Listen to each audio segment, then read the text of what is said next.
Welcome to Luca is a Billionaire, where the only thing I invest in is your answers. You start by powering the system and securing signal access. First, confirm 12V power and battery health. Low voltage causes drift. Next, mount the antenna where it sees a full 360 degrees sky, tree limbs and metal roofs block satellites. Once done, connect the GPS to the excavator can bus and cycle the key. Aux, then engine.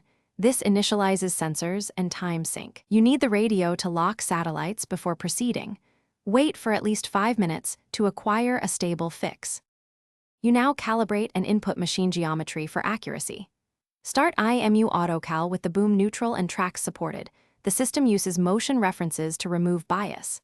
Then enter precise machine dimensions. Stick length, bucket offset, and slew center. These values convert GPS coordinates into bucket position.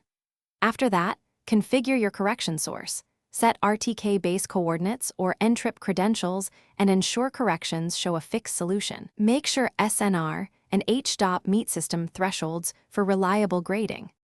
You finish by running the job and watching quality metrics. Load the grade plan, set tolerances, and start guided digging.